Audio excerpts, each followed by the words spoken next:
1h37, eu já estou aqui com o meu caderninho verde. Eu tenho aqui algumas anotações e sempre quando eu entrevisto um parlamentar ou uma pessoa recém-eleita, eu sempre tenho esse caderno como referência. Aperta o piloto aí, lá. Deixa eu olhar aqui no olho do povo, deixa eu só lembrar aqui uma situação. No final do ano passado e início desse ano, você vai se lembrar daquele aperreio ali naquele complexo ali, naquela praça ali em frente ao Palácio Rio Branco, em frente à Assembleia Legislativa e tudo. Foi um momento de muita tensão na relação de diversos sindicatos, Sindicato da Saúde, Sindicato dos Médicos, Sindicato dos Professores, Sindicato de Policiais. Aquilo ali, aquela região ali virou uma Babel de reivindicações. E a Assembleia Legislativa, é preciso reconhecer isso, a Assembleia Legislativa passou a ser uma referência para o cidadão, para o trabalhador, para o servidor público. Era a Assembleia que o trabalhador se dirigia, como uma espécie de amparo, era naquela instituição que o servidor via alguma possibilidade para que a causa do trabalhador fosse defendida. Não era no Palácio Rio Branco. É isso que eu estou querendo apresentar para vocês essa ideia, lembrar para vocês essa ideia. E tendo isso como referência, deputado Luiz Gonzaga, boa tarde, seja bem-vindo ao Gazeta Entrevista. Eu queria saber de você o seguinte, tendo isso como referência, deu a lógica metade de vocês voltarem para o parlamento? Está dentro de uma média? Que leitura que você faz? Boa tarde, Itaã. Olha, graças a Deus, a Assembleia Legislativa do Estado do Acre, neste último mandato, nessa última legislatura, fez um trabalho muito bom, principalmente, como vocês dizem, em relação ao trabalho com os servidores públicos, de ser um intercâmbio entre o servidor e o governo do Estado. Então isso nós sempre fizemos muito bem. E uma outra coisa é que todos os projetos que foram para a Assembleia Legislativa, a maioria deles não foram aprovados do jeito que chegaram. Nós trabalhamos para melhorar esses projetos. Divulgamos muito o nosso trabalho. Na época da pandemia, nós construímos um sistema, a plataforma, onde funcionou muito bem, a sociedade teve acesso, inclusive em todo o Estado. Nós criamos um sistema onde todo o Estado podia assistir às nossas sessões. Então, diante de todo o trabalho que nós fizemos, eu acho que a população do Acre deu uma resposta muito positiva para a Assembleia Legislativa. Agora, o que é intrigante, hein? Sabe por que é intrigante? Sim. Diante de um governo, agora também é intrigante, é polêmico o que eu vou falar agora, porque esse foi um governo que apresentou muito pouco. Você há de convir que o governador Gladson Cameli fez um governo que não dialoga com a performance dele nas urnas. Então, de alguma forma, vocês, a Assembleia, eu reforço o que eu disse aqui, vocês foram referência para a classe trabalhadora durante um período. Mas como é que vocês conseguiram fazer? Vocês foram meio ninjas, assim, porque ao mesmo tempo que vocês fizeram a defesa da classe trabalhadora, como você coloca, melhoraram os projetos de lei que foram enviados para lá, criaram alguns projetos também. Sim. O governo foi um governo que não incluiu. É isso que eu não entendo. E vocês conseguiram manejar bem, ficar um jogo de cintura entre defender a classe trabalhadora e também não melindrar o governo. Muito pelo contrário, nós conquistamos muitas exigências, aquilo que os servidores procuravam, nós conseguimos, através de um diálogo com o governo, muitas conquistas. É por isso que eu estou dizendo para você que os projetos que chegaram lá não foram aprovados da forma que chegaram. Porque nós conseguimos, junto com os servidores públicos, atender algumas conquistas que eles foram naquela casa em busca. Então isso a Assembleia fez, e desde que eu estou na Assembleia Legislativa, que a gente tem feito esse diálogo entre o servidor, aqueles que buscam a Assembleia e o governo do Estado. Para mim, teve um episódio, por exemplo, que o problema nem era nem era resolvido na Assembleia Legislativa, aquele caso dos mototaxistas, Sim. motofretistas, mas Sim. mesmo assim a Assembleia atendeu, né, a uma agenda. Claro, em época de campanha também faz muita coisa. Deputado Luiz Gonzaga, 6.680 votos, 1,53% dos votos válidos. Isso é muita coisa. Como é que é o mapa do teu voto no Acre? Onde que você está mais presente? Quer dizer, o teu eleitor está mais presente e onde ele está mais ausente. Ontem nós conversamos com a Michele Melo, por exemplo, ela não teve nenhum voto, foi o único município que não deu voto para ela, que foi Marechal Thaumaturgo. Ela vai tentar entender o porquê. Tem algum município também assim, o seu? Tem. O único município que eu não tive voto foi Santa Rosa do Purus. Santa Rosa. Santa Rosa. Os outros municípios, todos eu tive voto. Mas assim, a minha eleição, ela passa por todos os municípios, mas tem 4 principais, que é Rio Branco, Cruzeiro do Sul, Porto Walter e Mâncio Lima. Então esses foram os 4 municípios onde eu obtive mais votos. E naquela região do Juruá eu trabalho muito. Só para você ter uma ideia, hoje eu conheço várias cabeceiras de rio. Eu vou até o último morador, até a última comunidade, muitas vezes puxando canoa, arrastando canoa, porque quando seca não tem jeito. Tem lugar que você tem que arrastar canoa para poder passar e seguir viagem. Não é fácil. São viagens longas de 7, 8, 9 horas, mas a gente vai até lá. Então, quando começou a apuração, que o meu amigo deputado Cadimiel passou na frente, chegou a 1.200 votos na minha frente, eu fiquei muito tranquilo, porque eu sabia que quando viessem os votos dos ribeirinhos e desses municípios, eu iria ultrapassá-lo. E realmente aconteceu, né? Então, o que eu digo é o seguinte, quem planta, colhe. Isso para mim é muito claro. E o que eu tenho feito na minha vida é plantar. Eu não trabalho durante só o período de campanha ou no ano de eleição. Eu trabalho durante 4 anos. 4 anos visitando, defendendo o produtor rural, principalmente a agricultura familiar, porque o segredo está na agricultura familiar. Só para você ter uma ideia, Rondônia, 80% da produção vem da agricultura familiar. Então isso mostra o potencial que a agricultura familiar tem. Então a gente está defendendo muito a agricultura familiar e principalmente os ribeirinhos que são praticamente desassistidos. Eu vou abrir um parêntese para falar a respeito da agricultura familiar, mas depois eu quero voltar para o trabalho da mesa diretora. Mas eu vou abrir um parêntese, aproveitando que você estava falando de Mâncio Lima. Olha, primeiro que Mâncio Lima, para mim, é a cidade mais bonita do Acre, para começo de conversa. Mas eu me lembro, quando aquele estádio de lá foi inaugurado, aquele estádio foi na gestão do prefeito Elosman, Isso. Correto? Isso. Aquele estádio foi inaugurado à base de água de coco. Sim. Só servia-se água de coco ali, para você ver o tanto de como que essa cultura é arraigada ali naquela comunidade.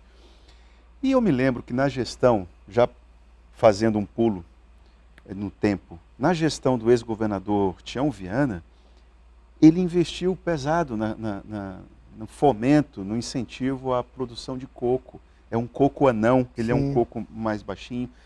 Deputado, o que falta para as cadeias produtivas? Aí vamos pontuar do coco. Qual a dificuldade que se tem para que a cadeia produtiva ela conquiste valor, tenha valor? Olha, eu acho que um dos grandes problemas que se encontra hoje é com a regularização da terra. Poucas pessoas têm um documento da terra para poder fazer um empréstimo bancário e realmente fazer com que sua área produza. Então esse é um trabalho que tem e que deve ser feito, porque é aí onde se encontra a maior dificuldade. O governo não tem como ajudar todo mundo, né? Então, se a gente conseguir regularizar as terras, o BASA está aí para financiar. Hoje até a Caixa Econômica está financiando a produção rural. O que falta? É regularizar as terras. Eu acho que esse é o grande desafio. E Mâncio Lima, por incrível que pareça, é um dos municípios do Acre que mais produz. Hoje, por exemplo, além do coco, eles estão produzindo café com bastante sucesso. Hoje, naquela região do Juruá, eu acho que o maior produtor de café da região é o município de Mâncio Lima. E o que é melhor, tem mercado. Hoje, 1 hectare de café está rendendo mais de R$100 mil por ano. É bolsa de valores.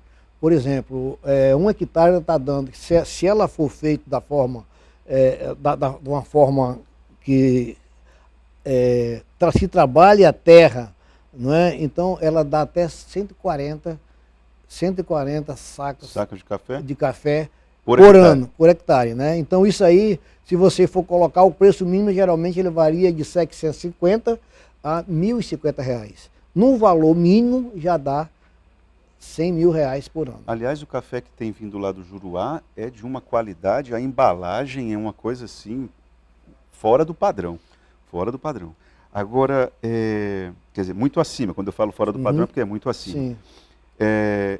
E eu quero pegar justamente esse exemplo. Você tem o café agora entrando na cena ali em Juruá, você tem o coco, você tem o feijão, Cacau.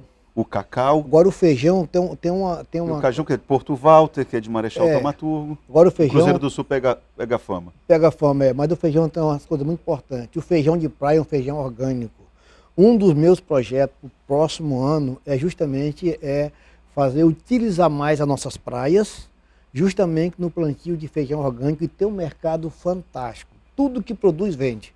Então, se nós trabalharmos as praias que nós temos do Rio Juruá com plantio de feijão, abastece tranquilamente o mercado de Manaus, porque já tem um estudo com relação a isso feito por um profissional que veio da Itália, a pedido do padre Heriberto, que fez esse estudo. Então a gente precisa explorar mais isso. A nossa Embrapa também aqui tem um conhecimento vasto na área, lá com o Tadeu, eu acho, não me falha a memória.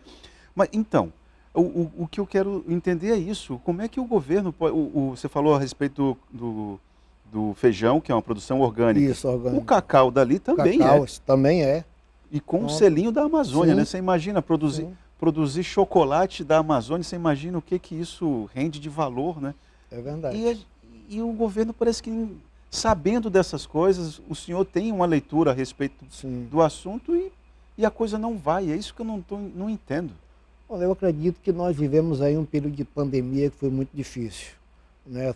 Nós perdemos aí quase que 2 anos durante a pandemia, foi muito forte.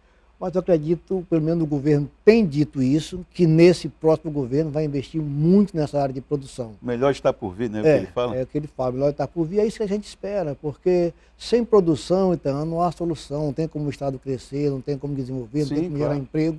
Então, a produção ela é muito importante, porque quando você produz, você gera riqueza, e quando você gera riqueza, gera oportunidade. Né? Então, não tem segredo, e tudo que planta dá. Nossas terras são fantásticas. Vou fechar o parênteses, porque aqui o Farias está fazendo a seguinte pergunta. Boa tarde, Tahan. Pergunte para o deputado sobre as emendas. Qual é o valor por deputado? É possível acompanhar as suas aplicações? Professor Farias está lhe perguntando. As nossas emendas, elas inicialmente eram R$100 mil. Cada deputado recebe? Inicialmente. Hoje para o próximo ano, já está em R$2 milhões a emenda de cada deputado. Por exemplo, as minhas emendas. Eu fiz emenda para a limpeza de rios. Por quê? Porque os rios, eles são as estradas dos ribeirinhos. Quando o rio enche, fica aquela pausada no meio do rio, que causa, inclusive, muitos acidentes. Então, é preciso que faça a limpeza para poder facilitar o tráfego do ribeirinho. Então, eu fiz emenda para isso. Fiz emenda para compra de remédio também para os ribeirinhos, porque eles são muito assistidos. A Prefeitura de Cruzeiro do Sul colocou uma balsa hospital, inicialmente lá na Foz de Juruá-Mirim, depois na Foz de Valparaíso, mas precisava de medicamento. Então nós fizemos emenda para compra de medicamento, fizemos emenda para compra de barcos para saúde itinerante, porque os ribeirinhos também precisam ser assistidos com saúde, um médico, um dentista, um enfermeiro, né, profissionais que vão até as comunidades mais distantes para dar dignidade. Esse programa já foi mais forte, né, deputado? Já, mas nós fizemos emendas para esse programa também. Né, os barcos foram comprados com motores e estão já sendo... Acho que esse ano que vem vai dar uma Não, já está sendo trabalhado esse ano, esse ano está trabalhando. Às vezes, por exemplo, a saúde emergencial, o ribeirinho mora lá na cabeceira do rio. mas ele não tem um barco numa doença para chegar até o município de Cruzeiro do Sul para um atendimento médico de emergência. Então, foi comprado barcos para isso também, fizemos emenda para isso. Nós fizemos emendas também para a compra de uma voadeira. Por quê? Às vezes a pessoa chega na balsa hospital com uma necessidade de uma emergência, um moído de cobra, por exemplo. Ela precisa chegar até o pronto-socorro. Então tem que ter uma voadeira para colocar a pessoa dentro e chegar imediatamente no pronto-socorro e ter o atendimento que a pessoa precisa. Isso é salvar a vida, é se preocupar com a vida das pessoas. Então as emendas, elas que são feitas, é com relação a isso. Tem emenda para, por exemplo, para o DERACRE, tem emendas para o DERACRE, tem emendas para a CEPA. Então, as emendas elas são feitas para atender as comunidades, para atender a sociedade, né? Porque quem sabe a necessidade da sociedade é o parlamentar que vai até onde as pessoas estão. Por que eu fiz essas emendas? Porque eu subo os rios, eu vou nas cabeceiras, eu vejo a necessidade e faço as emendas para atender às necessidades das pessoas, né, da comunidade. E assim é cada parlamentar. Faz as emendas para atender às necessidades daqueles que eles vivenciam, que eles presenciam. Por exemplo, o programa Sorriso Feliz. Por que eu fiz o programa Sorriso Feliz? Porque eu presenciei nos rios das comunidades, muitas pessoas colocavam a mão na boca para falar porque não tinham dente. Desdentadas. Outras tinham uma parte dos dentes, mas outra parte aberta, sem dente. A parte da frente sem um dente. Então nós fizemos o programa Sorriso Feliz, que é para dar dentadura para aquelas pessoas que não têm. Que nível que nós estamos, né, deputado? Mas é isso mesmo. Fazer o quê? Aqui, olha, em 1994 minha família já plantava feijão na praia do Rio Purus. E tem grandes praias, e o feijão é de ótima qualidade. E sem um incentivo do governo municipal ou estadual. E produzimos cerca de 500 quilos de feijões, porque são vários os tipos de feijão, não é? Feijões de praia. Esse telespectador está na cidade de Manoel Urbano e ele faz essa observação para o senhor.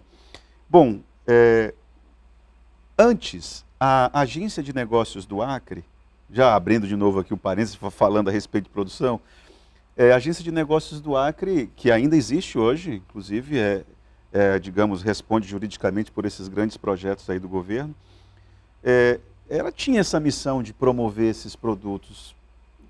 Será que não dava o senhor, como parlamentar, colocar a ANAC de novo, de volta para a agenda pública? Ela já foi mais presente também. Isso é verdade. E a ANAC teve uma participação fundamental, né, na ajuda, né, de alguns produtores, né. Eu lembro que... A farinha, por exemplo. A farinha, por exemplo, o próprio Guaraná, lá em Cruzeiro do Sul. Então, teve vários setores que a ANAC apoiou. Eu acho que é interessante e é importante que a ANAC volte à cena justamente para ajudar. Olha, por exemplo, eu ando muito. Em Cruzeiro do Sul tem um Seringal Petrópolis que fica acima da Boca do Moa. A produção de açúcar Gramishore é grande lá e o que é melhor, vem de avô para pai, de pai para filho, é uma cadeia. Então o açúcar que eles fazem é de muita qualidade. O Amazonas quer comprar esse açúcar deles, mas eles não têm a embalagem adequada. Mas isso é o trabalho da ANAC. Pois é, então é por isso que eu estou dizendo, nós precisamos reativar. Eles não têm uma embalagem adequada para embalar a produção dele e oferecer para o mercado, por exemplo, o mercado de Manaus. Então tem muita coisa que a gente precisa trabalhar, que a gente precisa dar melhores condições para que realmente o Acre cresça, gere emprego, gere renda e possa desenvolver. Eu arriscaria dizer que um Gramishore produzido nessas condições lá no Moa é vendido a preço de ouro em alguns supermercados de São Paulo, Rio de Janeiro. Só para você ter uma ideia, o alfinim que eles fazem, eles sabem o momento certo, o ponto, pronto, é isso aí, o ponto certo é impressionante. Não passa do ponto, e o alfinim fica perfeito. Eles levantam assim, pronto, é impressionante como faz. Então, nós vamos fazer um intervalo e vamos voltar, que aí a gente vai colocar de novo aqui a mesa diretora em debate aqui no Gazeta de Entrevista. Vamos para o intervalo, já voltamos com Luiz Gonzaga aqui no programa.